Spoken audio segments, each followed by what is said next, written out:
Welcome back to the Crow's Advantage. We're part of the Cushney Business Masters team, and today, well, we're doing a deep dive into something really core to our philosophy. That's right. We're talking about achieving system alignment for maximum business lift. Exactly. Our whole mission here is helping you gain that real altitude in your practice, but without the usual burnout. Right. We see so many firms just confusing effort, like sheer hours logged, with actual strategic progress.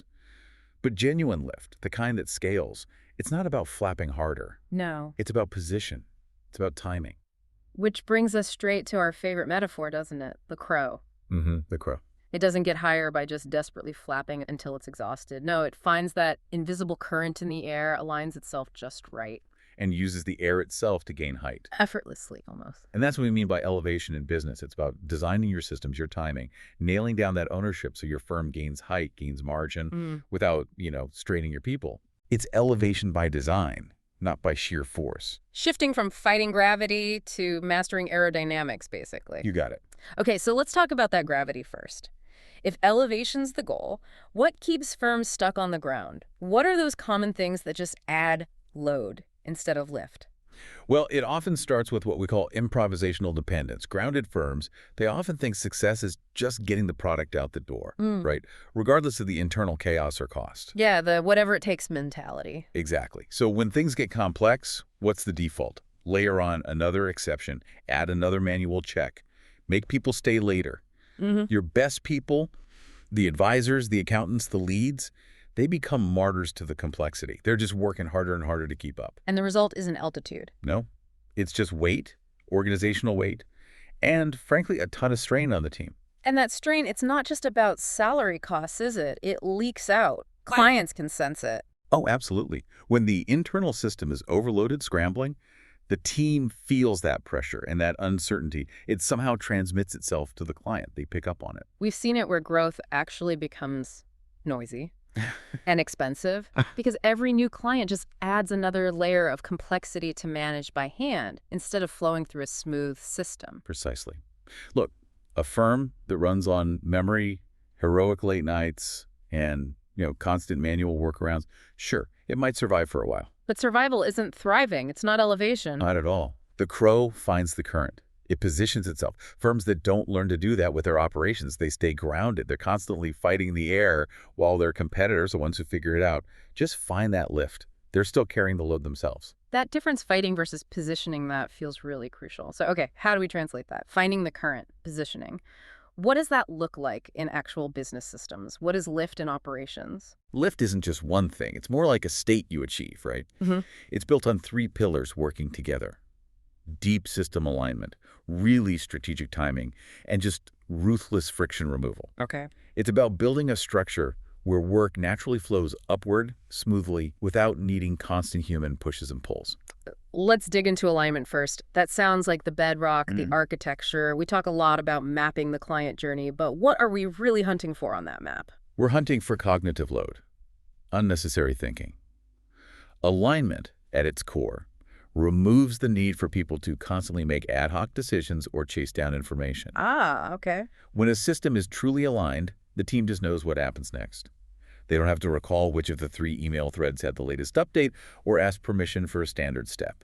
Our own research inside Cushney Business Masters shows something like, over 60% of internal strain isn't from volume. It's from that constant, unpredictable negotiation about whose turn is it or what do I do now? Wow. Okay, so the load isn't just the manual tasks. It's the mental energy burned just figuring things out moment to moment. Exactly right. So if you want to build that aligned structure, you start by mapping the whole client journey, intake to renewal, the whole thing. Okay. But the real work, it's being ruthless. Identify every single handoff that causes a delay or creates a chance for error or sparks a debate. Then you replace those ambiguous steps, those duplicate efforts, with super clear single-point ownership and simple non-negotiable sequences. Makes sense for the process flow. But friction. A lot of that must be tech-related too, right? Integration comes up constantly. Yeah. How deep does that integration need to go to really count as removing friction? It has to be more than just skin deep. Lots of firms think, we bought a new CRM, we're integrated. But if your team is still manually copying client details from an intake form into the billing system. Yeah, that's not integration. No. That's just distributing the load differently. Real integration means systems talking directly to each other. Secure APIs, maybe a central data hub, whatever the tech solution is. The point is, data moves without a human acting like a ferry. If a person is the bridge for data, you've got friction. Bingo. Okay, structure and tech make sense for alignment and friction, but let's pivot to timing.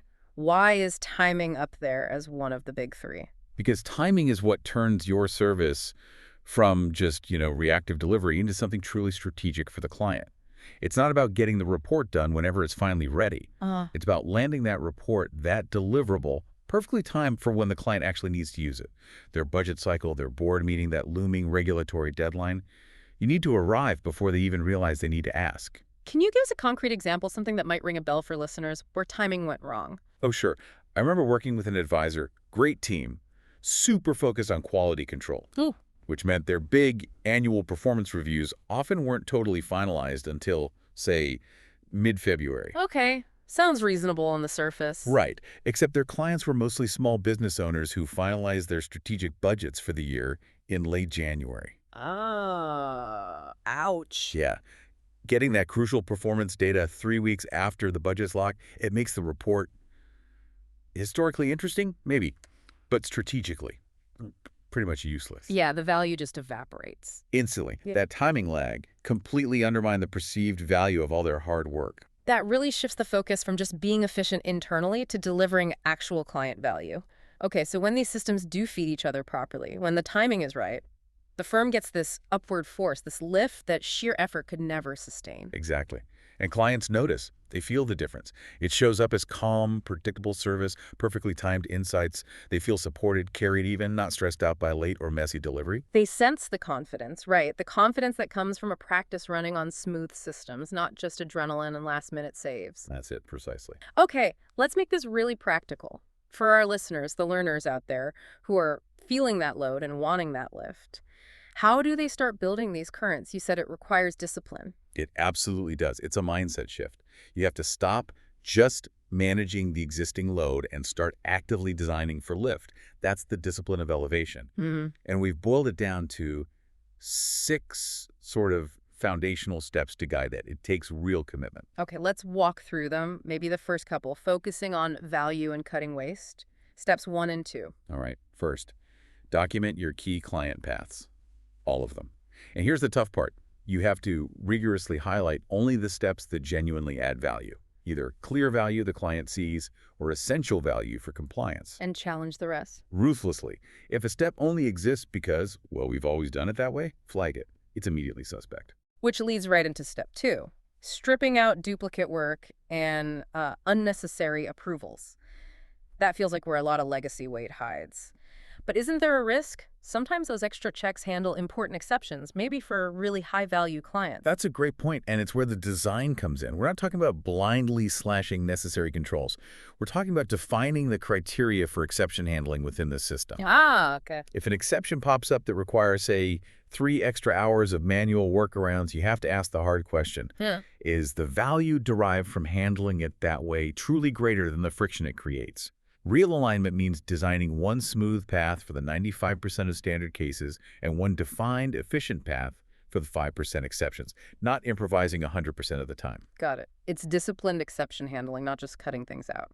Okay, step 3 sounds like it could be politically tricky. Assign single-point ownership for each major process. Getting high performers, partners maybe, to relinquish some control, that's often tough. It can be, but the way you address it is with data, not emotion. See, when everyone kind of owns a process, ultimately no one is accountable for its smoothness or speed. The buck stops nowhere. Right. Single-point ownership clarifies who's responsible for the flow. It kills the handoff shuffle. When we face political resistance, we show the data.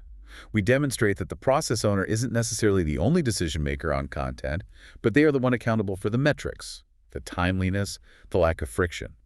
Shared ownership almost always creates drag, and the numbers usually prove it. Data as the great persuader. No. Okay, moving to tech. Step 4, connecting the systems. Intake, docs, billing, reporting. Making information flow without humans carrying it.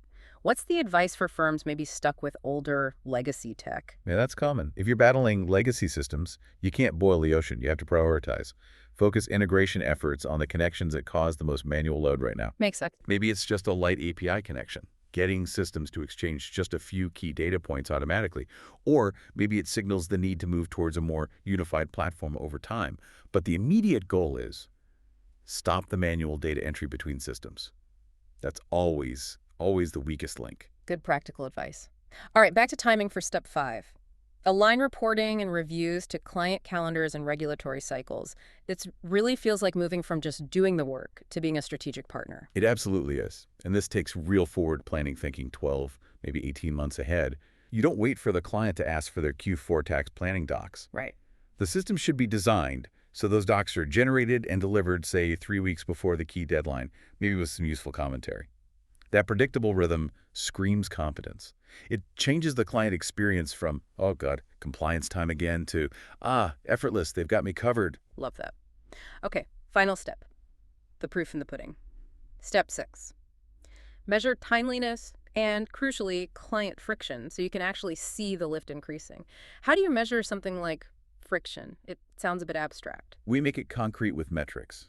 We usually recommend starting with 2 key things. First, track time to resolution, or TTR, for any complex client query or issue. If that TTR starts creeping up, it's an early warning sign your system alignment might be slipping. Okay, TTR. What's the second? Measure the cost of exception. Actually quantify the staff hours, the resources spent on handling that 5% of non-standard work we talked about. If the cost of handling exceptions is rising faster than your overall growth or margin, your alignment needs tuning.